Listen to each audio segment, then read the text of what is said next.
форум называется «Россия, исламский мир. Вектор модернизации на пространстве СНГ». А какие основные векторы этой модернизации? В своем выступлении я обозначил очень серьезные вопросы по модернизации деятельности наших духовных управлений мусульман, религиозных центров и России, и стран Содружества. Мы в течение 20 лет пробовали жить порознь, решать те проблемы, которые стояли перед мусульманскими сообществами наших стран, но, однако, все поняли, что эти проблемы, они одинаковы для всех нас и затрагивают не только мусульманское сообщество наших стран, но и затрагивают все сообщество, всего нашего общества и в целом народов и самого государства.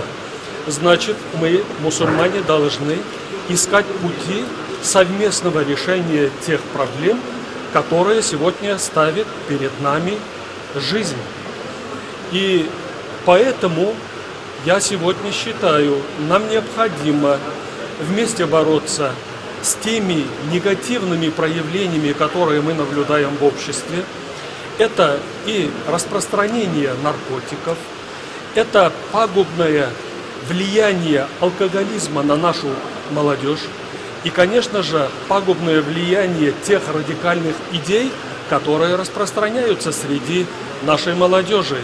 И то, что сегодня в наших странах мы наблюдаем рост экстремизма, мы видим и факты терроризма, все это заставляет мусульманское духовенство в том числе активно включиться в борьбу вот с этими указанными проявлениями терроризма и экстремизма. Я для того, чтобы было среди наших лидеров мусульман стран Содружества мнение, единое заключение, единая фетва, предложил создать консультативный совет глав наших духовных управлений мусульман, а также создать совет улемов стран Содружества. И это, безусловно, служило бы сближению наших позиций по выработке необходимых заключений по тем или иным злободневным вопросам, которые ставят перед нами сегодняшний день. Мне очень приятно то, что мое предложение было принято и поддержано руководителями духовных управлений мусульман Средней Азии и Казахстана. Я уверен, что мы заинтересованы в унифицировании наших учебных программ для наших мусульманских учебных заведений. Мы заинтересованы в принятии фетв шариатских заключений по серьезным проблемным вопросам, чтобы все это принималось и все мусульмане подчинялись этим требованиям духовных управлений, которые будут выносить. Почему на форуме так плохо представлен Кавказ? Нет Азербайджана и практически нет северокавказских республик. Вы знаете, мы в основном уделяли внимание присутствию наших духовных управлений из центральноазиатских республик и Казахстана. Здесь я в своем выступлении говорил и о том, что нас ничего не разделяет, даже то, что языковой барьер, у нас такого барьера нет. У нас нет различия даже по религиозно-правовым нашим школам, мазхабам. И те фетвы, заключения, которые будут приниматься, они могут служить для всех сегодня присутствующих мусульман, их глав, их духовных управлений мусульман. Представлен в том числе и Украина, где также мусульмане в основном являются последователями ханафитского правового толка суннизма в исламе. Что касается наших кавказских братьев, здесь присутствует муфти Кабардино-Балкарии, который представляет Координационный центр мусульман Северного Кавказа. Здесь присутствует президент Конгресса народов Кавказа, который представляет и также наших кавказских братьев. Здесь не все, даже внутри российские муфтии приглашены, так как мы проводим целенаправленно по сегодня развитию братских связей и укреплению наших отношений, сотрудничества с духовными управлениями Центральноазиатских республик и Казахстана. Поэтому считаю, что тот представительный состав, который сегодня принимает участие на форуме, это очень большое благо.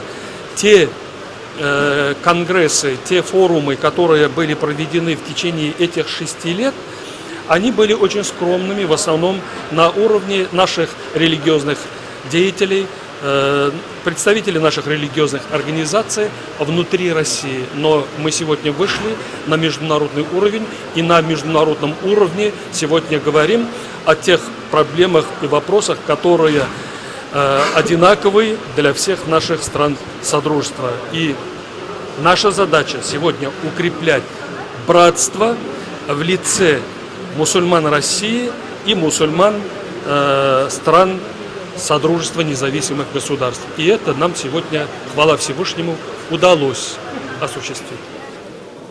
А могли бы вы детальнее ответить на предложение сенатора из Совета Федерации об усилении идеологической работы на Северном Кавказе?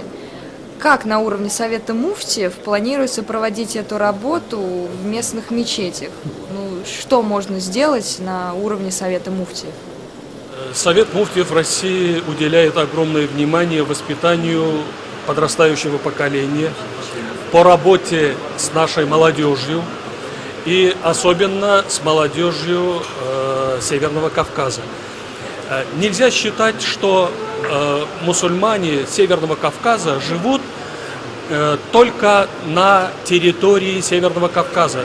Вы прекрасно видите, мусульмане, молодежь Северного Кавказа сегодня очень активно, они перемещаются, они переезжают из республик Северного Кавказа в центральные районы, центральные регионы нашей России, в европейскую часть, Сибирь и на Дальний Восток. И все наши мусульманские религиозные организации, наши духовные наставники, они являются их духовными наставниками. Они их воспитывают, они их наставляют, они их просвещают. Я сам лично, будучи председателем Совета муфтиев России, постоянно осуществляю визиты на Северный Кавказ. Мои заместители, сопредседатели Совета муфтиев России также совершают по приглашению духовных управлений мусульман Северного Кавказа в регионы Кавказа для того, чтобы поддержать духовенство, для того, чтобы вести наставническую, пропагандистскую, популяристическую работу среди мусульман Северного Кавказа.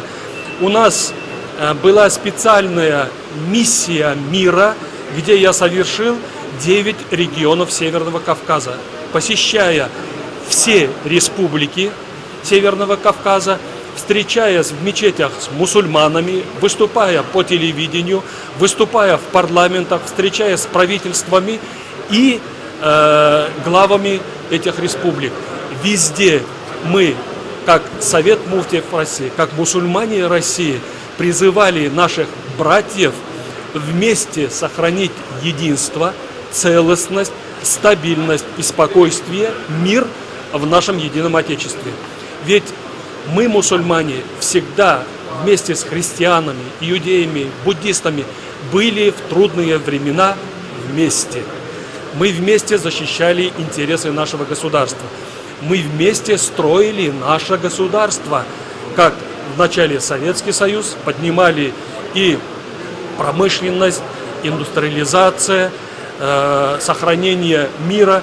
Во всем этом участвовали и мусульмане, в том числе мусульмане Северного Кавказа. И сегодня наши мусульмане Северного Кавказа, они гордятся тем, что способствуют сохранению целостности и не дают расчленить Россию с юга. И самыми первыми восстали против расчленения нашей страны мусульмане Чечни.